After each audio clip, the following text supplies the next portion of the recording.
안녕하세요. 영화 리뷰 채널 키노데이의 데이입니다. 이번 영상에서는 한국형 슈퍼히어로이자 전례 없는 형사 캐릭터 마석도의 두 번째 이야기 범죄도시 2를 리뷰합니다. 가리봉동 작전 4년 후 금천서 강력반은 베트남으로 도주한 용의자가 현지 영사관에 자수했으니 그를 인도받아오라는 미션을 받습니다.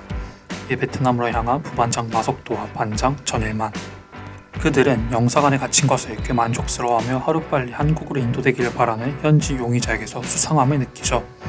찝찝한 마음에 베트남에 자리 잡은 한국인 족보수들 사이에서 수상한 사건이 없는지 수소문하던 마석도는 무자비한 악행을 벌이는 강해상의 존재가 자수 이유였음을 알게 됩니다.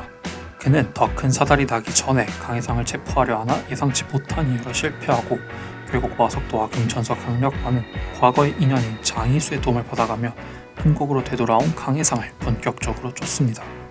2017년에 개봉한 범죄도시는 688만 명을 극장으로 불러들이며 역대 청불영화 흥행 탑3에 등극해 범죄 영화의 흥행 역사를 새로 쓴 바 있죠. 당시 범죄도시는 강력한 주먹으로 범죄자들을 제압하는 마석도를 비롯해 그 잔혹함과 악랄함으로 깊은 인상을 남긴 장첸, 깨알같은 강추였던 장이수 등과 같은 개성 넘치는 캐릭터들의 매력으로 무장했었습니다.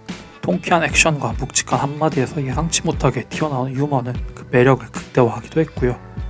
마석도와 금천서 강력반 형사들이 다시 한번 범죄 조직 소탕에 나서며 5년 만에 돌아온 속편 범죄도시 2도 마찬가지입니다. 전편의 장점을 고스란히 이어받은 데 이어 예상치 못한 깊이까지 겸비한 범죄도시 2는 성공적인 시리즈 한국형 슈퍼히어로 프랜차이즈의 미래에 정신호를 밝히는 듯 보입니다. 우선 범죄도시 2는 전편의 매력을 그대로 남기면서도 그 매력을 보다 대중적인 형태로 탈바꿈시켰습니다. 일례로 전편에서 나쁘지 않은 타율을 자랑한 유머를 시작부터 더욱 강조하죠. 물론 사무실에서 강력반 형사들이 주고받는 대사처럼 웃음을 노리는 게 분명한 초반 대사들은 다소 자기적인 인상을 주기는 합니다. 그러나 베트남으로 떠난 전일만과 마석도 콤비의 상반된 캐릭터성이 빚어내는 갈등을 풀어내는 대목부터 영화의 유머 타율은 급격한 상승세를 탑니다. 베트남 영사관에서도 오픈한 마석도의 진실의 방이 대표적이죠. 또한 8편까지 계획된 시리즈답게 전편의 등장인물과 명대사를 적재적소에 오마주한 대목도 웃음벨로는 충분합니다. 진일보한 액션도 인상적이죠. 우선 로케이션과 CG를 통해 구현하는 베트남이 배경으로 등장하면서 스케일이 커졌습니다. 또 강력반 식구들의 합이 맞아떨어지는 카체이싱 시퀀스는 자칫 간과될 수 있었던 형사 한 명 한 명의 개성을 강조해주며 이는 마석도와 강해상 사이에서 험악해질 수 있었던 분위기를 환기합니다. 무엇보다도 상극의 액션 스타일을 한데 붙여놓은 선택이 눈에 띕니다. 마석도의 액션은 전편 그대로 또 마치 이터널스에서 길가메시가 그러했듯이 비교조차 되지 않는 파워로 상대를 찍어 누르는 형태로 묘사됩니다. 유달리 강하게 느껴지는 효과음은 마석도의 주먹 한 방에 담긴 징벌의 쾌감을 극대화하죠. 반면에 강해상의 액션은 날렵합니다.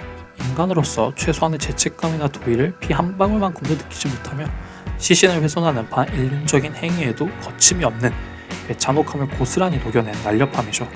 다르게 말하면 어떤 환경이든 간에 순전히 살아남겠다는 동물적인 본능이 느껴지는 움직임이기도 합니다.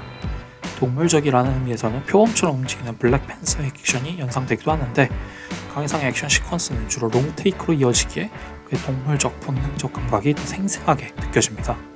이러한 액션이 더 맛있게 느껴지는 것은 더 거대해진 마석도와 달리 분량이 전작보다 15분가량 줄어든 영화의 짜임새 덕분입니다. 사실 범죄도시는 마석도의 존재로 인해 이전의 형사물과는 사뭇 다른 볼거리를 선보이죠. 이전까지의 형사물은 우열을 가릴 수 없는 주인공과 빌런 사이에서의 팽팽한 서스펜스에 집중하는 경향이 있었습니다. 그에 반해 범죄도시는 마석도의 초인적인 힘, 빌런이 어찌할 수 없는 압도적인 피지컬을 활용하여 범죄자를 벌하는 쾌감을 최대치로 끌어올리는 데 몰두합니다. 이는 속편인 범죄도시 2에서 더욱 극대화된 포인트입니다. 그래서 전편과 달리 이번 영화에서는 범죄 조직 간의 알력 싸움과 같은 요소는 전무하고 마석도 일행의 수사 과정과 강해상의 악행만 담백하게 대비되어 그려지죠. 물론 이는 치명적인 단점이 될 수도 있었습니다. 어떻게 끝날지 쉽게 예측 가능한 영화이기에 영화의 흐름 자체가 심히 단순해질 수도 있었죠.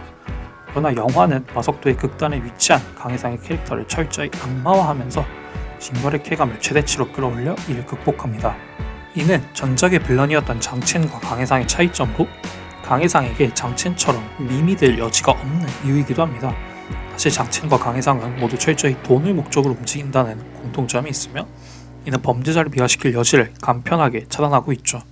다만 나름의 서사를 부여받아 매력적인 대사나 캐릭터성을 보여준 장첸과 달리 강해상은 앞서 말했듯이 인간이라기보다는 동물에 가까운 악행만을 자행한다는 점이 결정적인 차이인 것입니다. 전편 속 장첸과 위성락, 양태는 저마다 매력이 있는 캐릭터였습니다. 영화 역시 악당들의 행각에 시간을 투자하며 경찰과 대결 구도를 형성했죠. 반면 강해상과 그의 동료에게는 그 어떤 서사도 없습니다. 베트남뿐만 아니라 필리핀에서도 활동했다는 짤막한 그의 행적을 제외하면 범죄자가 된 동기나 개인사는 일조에 등장하지 않습니다. 더 많은 돈과 피를 원한다는 것 외에 그를 특징 지을 수 있는 대사가 있는 것도 아니죠. 또 영화는 그의 악행을 직접적으로 보여주지 않으려고 애쓰고 있는데 간접적인 묘사로도 그 전모를 충분히 상상할 수 있으므로 강해상의 잔혹함은 더 강조되어 느껴집니다. 그러다 보니 서사의 빈자리를 온전히 액션으로 대체된 이 캐릭터에게는 이입할 여지가 전무하고 강해상은 단지 마속도의 샌드백으로서 철저히 응징당할 때만 의의가 있습니다. 따라서 철저히 마속도의 활약상에 포커스를 맞춘 선택은 비록 단순하지만 의도한 효과를 120% 끌어냈다고 할 수 있습니다. 여기까지만 보면 범죄도시2에게는 단점도 아쉬운 점도 없습니다. 성공한 전편에 넘지 못하는 소포머 징크스를 충분히 극복했을 뿐만 아니라 진일보한 매력들은 이후의 시리즈를 더욱 비대케 만들죠. 다만 호쾌한 주먹으로 강해상을 때려잡은 마속도의 존재와 그에게 열광하는 영화 내외의 반응은 약간의 씁쓸함도 남깁니다. 특히 마속도를 한국형 슈퍼히어로라고 생각할 때 그 씁쓸함은 더욱 진하죠. 왜냐하면 슈퍼히어로라는 존재는 그 자체로 동시대의 대중들의 상실감이나 결핍을 환상으로 남아 치유하는 이들이라고 할 수 있기 때문입니다. 그래서 히어로의 활약상에 많은 공감을 사고 큰 환호를 받을 때 그 히어로가 활동하는 사회에는 깊은 흉터가 남아있기도 합니다. 실제로 2000년대 미국의 슈퍼히어로들은 테러가 미국 사회에 끼친 영향을 반영하는 경우가 많았습니다. 일례로 아이언맨은 슈트를 만들어 아프가니스탄 테러 집단으로부터 탈출한 후에 자기를 납치했던 테러리스트에게 복수를 가하는데 이는 미군의 이라크 침공이 9.11 테러라는 트라우마가 낳은 보복성 공격이었던 현실의 반영이나 다름없습니다. 다크나이트 속 배트맨의 영웅적 활약이 역설적으로 더 강력한 악당인 조커를 끌어들이는 것도 중동에서 테러리스트를 제거하기 위해 파견된 미군이 오히려 ISIS와 같은 또 다른 테러 집단의 등장 원인이 되어버렸던 정치적 상황에 대한 유비라 볼 수 있죠. 그렇다면 마속도의 활약 기저에 깔린 한국 사회 흉터는 무엇일까요? 그것은 사회적 시스템에 대한 불신일 것입니다. 형량을 나날이 강화하는 데서 알 수 있는 엄벌주의에 대한 갈망이 이를 잘 보여주죠. 엄벌주의는 사회 문제를 형사처벌로 대응하고 처벌 수위를 더 높여야 한다는 인식입니다. 어떤 문제가 발생하거나 해결되지 않는 것은 강한 처벌이 없기 때문이라는 것이죠. 문제는 가해자만 강하게 처벌한다고 해서 해당 문제의 진실이 규명되는 것도 아니고 피해자가 회복되는 것도 아니며 재발 방지가 되는 것도 아니라는 점입니다. 정인이법의 내용 중에는 처벌 강화도 있지만 입양아가 죽는 사건이 법 개정 이후에 또 있었던 것이 대표적이죠. 즉 문제를 초래한 구조 자체를 바꾸지 않는다면 범죄자와 가해자에 대한 강력한 처벌이 그 자체로는 해결책이 될 수 없습니다. 그런데도 이처럼 엄벌주의가 힘을 얻고 있는 것은 어떻게 보면 사회적으로 법과 제도에 대한 믿음이 강하지 못하기 때문이라고 볼 수 있습니다. 구성원들이 생각하는 것에 비해 처벌과 후속 대책이 미흡하기 때문에 법으로 대표되는 사회적 시스템이 믿음을 주지 못하고 있는 것이죠. 이처럼 사회가 혼란스럽고 정의는 실현되지 못하는 듯 보이며 서로에 대한 불신이 팽배한 가운데 부조리가 만연하면 누군가 강력한 힘을 통해 정의를 실현하기를 바라는 열망과 환상은 필연적으로 강해집니다. 그래서 강하면 강할수록 그 타격감이 좋으면 좋을수록 효과음이 크면 클수록 강해상과 범죄자들이 아파하면 아파할수록 마속도의 주먹을 향해 큰 탄성과 환호가 쏟아질 수밖에 없습니다. 베트남에서 현지 경찰과 영사관의 저지에도 불구하고 나쁜 놈은 잡아야 한다는 사명을 끝까지 밀고 나가며 범죄 소탕에 일조하는 마속도의 모습도 같은 맥락에 놓여있죠. 현실에서는 국제적 문제가 될 수도 있는 일이지만 그 열망을 채워주는 마속도의 뚝심이 주는 쾌감이 유머로 표출되는 것입니다. 이러한 시선에서 범죄도시2를 보면 마속도를 향한 환호와 응원이 자칫 변질되어 나타날 수 있는 악몽도 찾아볼 수 있습니다. 바로 강희상에게 납치당해 죽은 아들 최용기의 복수를 하려는 최축백의 행적이죠.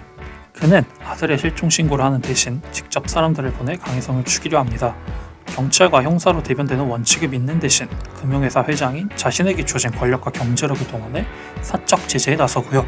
엄연한 피해자이지만 그 또한 작중 도시 한복판을 혼란에 빠뜨리는 데 결정적 공헌을 한 인물입니다. 그런데 영화는 마속도와 동료들의 입을 빌려 그의 선택에 동정적인 시선을 보냅니다. 영화 말비에 그가 불구속 수사를 받을 것이라는 단신을 제외하면 그를 직접적으로 비판하는 장면은 찾아보기 어렵습니다. 이 또한 법과 경찰의 시스템에 대한 뿌리 깊은 불신이 표출된 대목이라고 할 수 있습니다.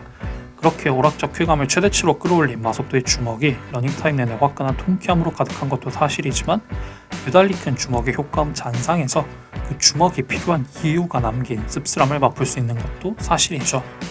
그래도 슈퍼히어로인 마속도가 배트맨과 같은 자경단이 아닌 엄연히 형사라는 점에서 무너진 신뢰를 회복할 희망도 엿보이는 게 위안입니다.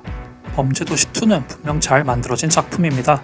숱한 한국 영화의 속편들 중 이 작품만큼 명확한 로드맵을 지녔고 전편과 연계가 잘 이루어지며 캐릭터들도 유지되는 경우는 많지 않습니다. 단적으로 연초에 개봉했던 해적 도깨비 깃발에서 전편과의 연결고리가 거의 보이지 않았던 것과 비교해보면 범죄도시2가 보여준 시리즈의 가능성이 영화 내외적으로 얼마나 큰 성취인지 더 명확히 알 수 있죠. 심지어 그 슈퍼히어로가 단순한 오락으로 소비되지 않고 속한 사회를 반추할 수 있는 거울도 되는 깊이를 지니고 있다면 이는 더할 나위 없습니다. 단지 앞으로 만날 마속도의 액션에서는 일말의 씁쓸함도 없이 온전히 쾌감이 깃들어 있기를 바랄 뿐입니다. 이상으로 범죄도시2 리뷰를 모두 마치겠습니다.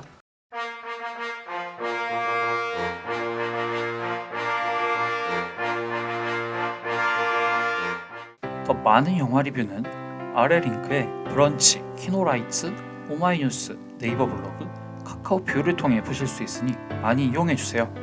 리뷰 내용이 마음에 드셨다면 리뷰 제작에 큰 힘이 되는 구독과 좋아요, 알림 설정 모두 부탁드리겠습니다. 끝까지 봐주셔서 감사합니다.